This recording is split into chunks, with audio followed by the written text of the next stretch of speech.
I did want to take just a minute, though, and since we have Chief Eagle on with us today, talk a little bit about where we are in terms of the vaccination effort, and hopefully give a little bit of an update on the operation of the Greater Williamsburg Vaccination Clinic. Chief? You're on mute, Chief.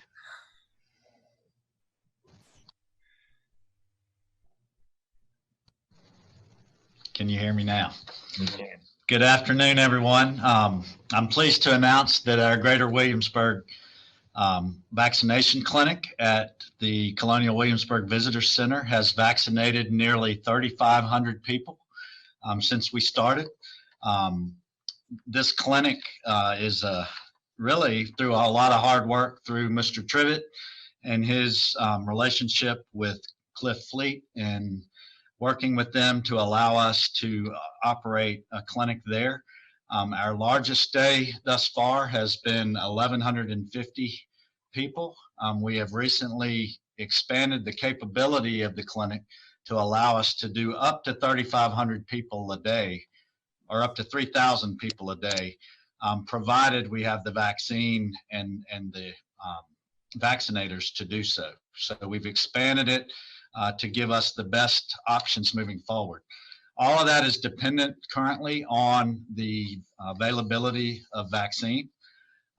Tomorrow, we are going to be doing 710 vaccinations, and it will be the first time that we will be utilizing VDH's robust scheduling program, which is called PrepMod, which is a program that's being utilized throughout the state. So tomorrow will be 100% scheduled through VDH. If people want to get, right now they are utilizing pre-registration contact lists that have been, that VDH has been collecting. If someone wants to get on that list, they can go to VDH's website, vdh.virginia.gov/peninsula, which is the Peninsula version or part of their website. And you can go through a series of questions and get on a pre-registration list. And then they will be reaching out to schedule appointments over the next several weeks. Currently, vaccinations are being given through a partnership of Williamsburg Fire Department paramedics, as well as school nurses who are working through the Reserve Medical Corps, as well as paramedics through James City County Fire Department. Our office and administrative staff has been a collection of people from the Williamsburg James City County Library, as well as people throughout our government who have graciously volunteered to work in various aspects of the clinic, whether it be greeters, people directing traffic, people directing people to the open vaccination station, or people taking registration. And then we've been utilizing EMTs from both our fire department and James City County's fire department to do the monitoring to make sure that people are not having an adverse reaction to the vaccination. Currently, we've only done Moderna. We do have the capability now with a partnership through William and Mary. We have the super cold storage on site through our relationship with William and Mary, who has loaned the super cold freezer to us. It's in place at the site. Currently, we have our local hospital systems have done all our 1A employees, and we've been concentrating on 1B employees, the majority of which have been teachers in the area. I think we've completed almost all of the teacher groups, and we've also done vaccinated other 1B classification folks that live and work in the area. We do know that CVS is rolling out a limited number of vaccine spots. At this time, we only know of 2 CVSs that are doing that on the peninsula. One of those is in the Croker area of James City County, and the other one, I believe, is down in Newport News. Those two CVSs are able to do 100 vaccinations a day, and I believe they are scheduling their own vaccinations, is my understanding of that. With that, is there any questions that I can answer regarding our vaccination? I will say that currently we are scheduled for Wednesdays and Fridays over the next couple of weeks. Wednesday being 500 new doses, and Friday being some new doses as well as second doses for the ones that we've already given. With our largest day currently planned is February 26th with 1,800 doses scheduled, over 1,800.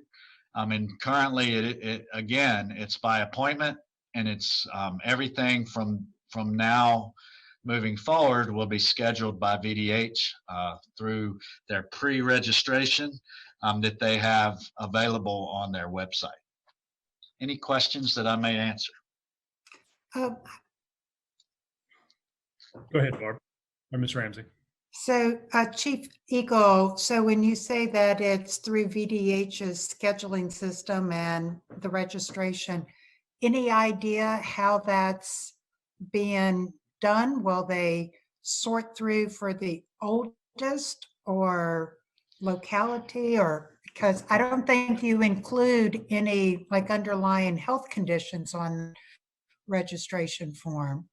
So I do know that the amount of vaccine that comes to each health district is based on population. I do know that when you go in to do your pre-registration, they do ask for an age. They're doing, I do know that there's a series of questions in their pre-registration dealing with age, dealing with underlying conditions. And you have to select that on their pre-designation. And you also select the clinic that you would like to be put on the list for. So when you get to the Peninsula Health District's website, you can go into that link and you can answer their series of questions, and it'll allow you to select whether you want to be in the Greater Williamsburg Clinic, the Hampton Clinic, the Newport News Clinic, and there's also one down in Yorktown. You can select that clinic, you can put in your age, or you can list that you have underlying conditions. And but I do not know how they select through that and determine what order those people will go in. So, Ms. Ramsey, this morning, the CAOs had a discussion with the local Peninsula Health District Director, and that was one of the questions that we asked, because obviously that's a question that we get quite often from people who have pre-registered. So if you'll just indulge me for a second, I'd like to explain the process a little bit, because I do think it is confusing for folks. Pre-registration is the process of signing up through the VDH website, right? And you don't get an appointment time. You get very little information back, in fact. But you do fill out all that information that the chief just explained. And then that is stored in a record. At this moment, they have around 13,000 pre-registration candidates. When they are selected to register, they receive a link by email to use the PrepMod system online to actually schedule their appointment for the vaccination day, right? So that's an important distinction that I think the public really isn't fully understanding, because the Department of Health continues to say pre-registration and registration, and I think people are hearing that as the same thing, and they are not the same thing. And so one of the major complaints that we get is, I pre-registered and I've not heard anything for weeks. And that absolutely is the case, because with so few doses and so many people pre-registered, obviously it's a very small number that gets selected to then go forward to the next clinic and register through PrepMod. So your question was, how does the Department of Health select the people who would come off the pre-registration list and move to registration? And the answer to that question that we received this morning was, it's entirely age-based. So they have a time stamp for when you pre-registered, and then they look at age. So it's entirely possible that someone who is 80 signed up after someone who is 75, and yet the 80-year-old person will get selected to register for the next clinic before the 75-year-old. Now, that's what we were told this morning. As you can imagine, that's not something that's done, electronically or with computer assistance. That's a hand person reviewing the record, doing that work. So it's understandable that people are frustrated with not being able to know their status on a list, as well as really getting updates frequently on, am I on the list, and when might I get my chance to be vaccinated? I think, we heard yesterday from Dr. Avula, who is the state person in charge of the vaccination effort now for the governor, and he made it very clear. And I think it's important for all of us to just continue to reiterate, with the volume of vaccine that the state is receiving right now, it's going to take us months to satisfy the list of 1B candidates, which is equivalent to half the population of the state of Virginia. So this is not a small task. It's not going to happen quickly. And unless vaccine can become more readily available, it's going to take a very long time. So we just ask for everybody to be patient. I think the Department of Health is doing all that they can to make this go faster. The city of Williamsburg, in partnership with William & Mary, Colonial Williamsburg Foundation, and James City County, are certainly doing all we can to make sure that the Department of Health can succeed. I think the important distinction for tomorrow's clinic and the clinics moving forward is that the scheduling is no longer being done by the local government. It's now being done by the Department of Health. And so all the questions about how are people being selected are being answered through conversations with the Department of Health. So it is a little bit secondhand, if you will, in terms of what the selection criteria is. So I have one more question. So I know a lot of people registered with VDH, but then subsequently got called to get vaccinated through Centera or the school systems or things like that. So is there any way for them to drop off the VDH list? Or do you, if you're one of those individuals and you get contacted to register, you just don't register for the vaccine? Well, so I'll answer that two ways. The vaccination process obviously is complex, even to the public. It's complex, but behind the scenes, it's twice as complex as what you're seeing. It's sort of like an iceberg. You can only see what's above the surface of the water. In the background, what's happening is there's a record that's inputted into a statewide system that tracks every vaccination that's given, regardless of where it's given. And so what the Department of Health is doing, because these various scheduling systems, the chief spoke about CVS, don't communicate with each other. So if you register with CVS, it doesn't take you off the list or share your information with the Department of Health system. And that's why when you call and ask, how can I sign up, you're probably going to be directed to 3 different places to sign up. And you should absolutely take the first opportunity to be vaccinated. And what will happen automatically in the background is the Department of Health will receive the record that you were vaccinated and take you off of their list. Doesn't mean it's a foolproof system. You may still get an email to schedule your vaccination appointment. And if you do, please don't sign up. When it comes time to get your second dose, you'll be alerted by the clinic that you received that first dose at. So there's no advantage to showing up for a second first dose appointment. And I have one more question, if I may. This was asked to me by someone who received their dose at the vaccination clinic as an employee of William & Mary. And the question was, would they be contacted by the clinic or contacted by their employer for scheduling of the second dose? Right. So at this moment, there's not a clear answer to that. I can tell you that we're still in discussion with the Department of Health about how we will administer the second doses. One of the common questions that we're asked is, I got my first dose several weeks ago. I'm coming up on my 28th day. When will I find out about my second dose? And the answer is that we have worked diligently to confirm with the Department of Health that when we receive our 710 doses that we're receiving this week, or the 500 doses that we're expected to get next week, that they will be sending us additional doses for the second dose administration. We're in discussions with the Peninsula Health District about how we will schedule those second doses. I can tell you that I have advocated for the Department of Health to allow the local governments to do the scheduling for those second doses, only because I think that since we scheduled them for the first dose using our system, that it'll be much easier for us to do that. Now, our system used sort of a hybrid approach of the clinic contacting people, but mostly we contacted people through their employer.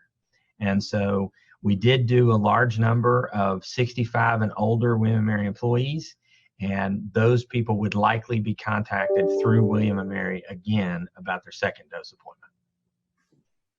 Now, one thing that I would like to say, and again, this is an important point to get out because I think this is another thing that people are confused about.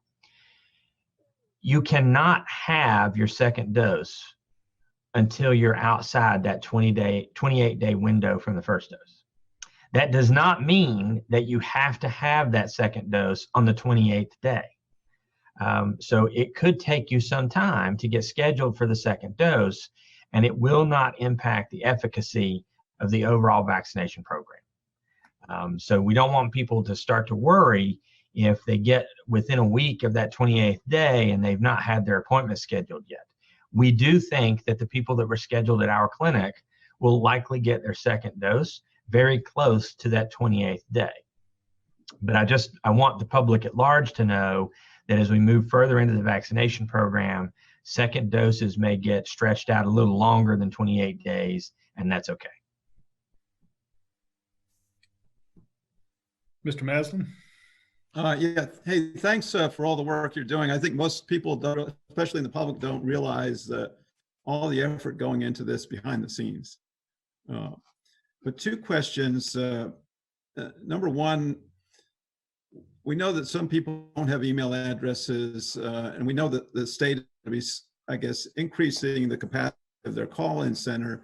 How are we recommending the people that only have phones what they should do to register? And then the second question is, sort of one of the Hampton Roads cities that was doing mass vaccinations, and they had a big problem with too many people showing up because people were forwarding their link. Right. And then they had to go through a process of making sure, lining up, is this the right person at a point?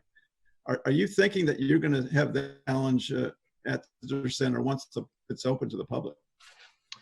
So I'll take some of those questions. First of all, thank you. It is a lot of work to make sure that the cogs keep turning in the right direction. And, the number of people on our staff that are dedicated to this is quite large. And the amount of time that we're spending focused on it is dominant.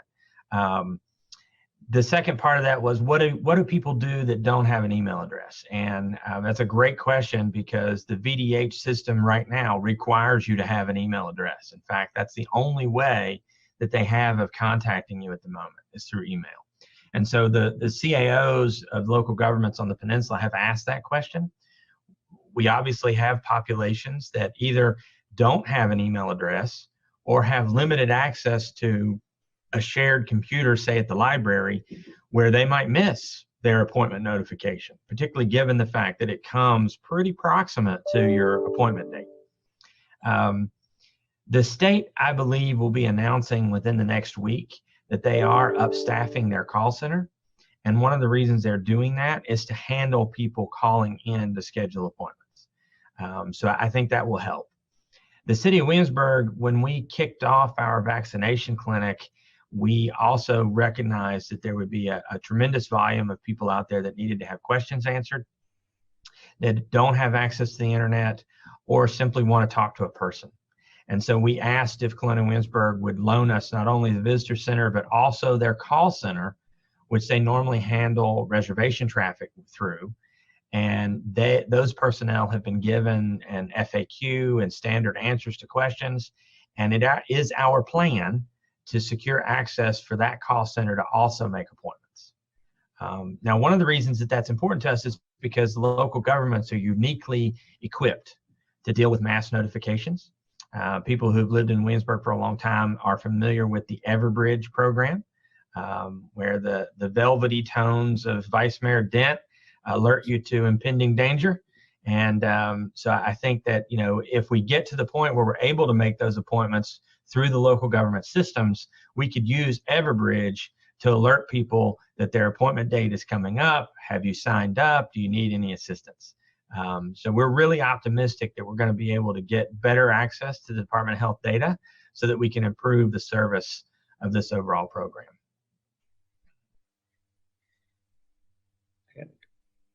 Mr. Dent? So Mr. Trevor, just so I was clear on the information you provided this morning, the doses being allocated to CVS is not impacting the doses that are provided to the Williamsburg vaccination clinic. Is that correct? That's right. So the CVS program, the CVS program is federally authorized, and they are vaccinating 65 and older only. And they are receiving a special allocation through the state, but from the federal government directly to make sure that those clinics operate. That's one of the reasons why they're only able to do 100 vaccines a day at each one of those store sites. I may get these numbers not exactly right, but I believe that the federal allocation for the CVS program to the state of Virginia is 25,000 doses a week. And the state's allocation separate from that is currently 130,000 doses, and that's per week for the entire state. So you can see why it feels like this is moving very slowly, and it's because there's just not enough vaccine to really make a dent in the population that needs to be vaccinated in 1B. And I think those are important numbers for the public to hear to really demonstrate why it seems to be moving so slow. And then just one other quick question is, the chief stated you're getting assistance from the school nurses. Will the staffing at the clinic be impacted with the schools returning next week? There will be some. It shouldn't impact the ability of the clinic to do to vaccinate the number of vaccines that we have and the people scheduled. But we will have some of those school nurses returning to their schools. And so we're talking with them to see if we can supplement some of them back into the clinic on certain times, as well as up the number of paramedics that are giving the vaccine. And again, just thanks to everyone for all the work that's being done. And I know to the public, as you mentioned, Mr. Trivett, it seems like it's a slow process, but I know that everything's being done that could possibly be done with the number of vaccines that were provided. So I really do appreciate it, all the work that's being done by everyone. Yeah. And I would echo that, for us to have stood up our own clinic in advance of, what was happening in the overall peninsula, the efforts that you all have made in partnership with CW and the college and James City County to make this happen for our residents was no easy feat. And so I think it's one that we should all be grateful for, and maybe extend a little bit of patience, understanding that we are limited not by our efforts, but by the available dosages. And so I hope that resonates throughout the community. I think our local government entities have done everything possible and beyond to make sure that we are in this position today to administer these dosages. Moving forward, I would imagine with Johnson & Johnson and AstraZeneca, I can't even say it, as they come forward, those are single dosage shots. Those will certainly help make this process a whole lot easier. Are you aware of any timeline as to when we might expect that, the single dosage? I'm not, Mayor. We've not had a lot of conversation about new vaccines entering the market. Any other comments, questions? Only just to reiterate what everyone else has said about deep gratitude to city staff and everyone that's worked so hard to get us where we are, and who I know will continue working to get us further along the path of vaccination. So thank you. I certainly echo the same. Thank you all very much, and to your teams as well.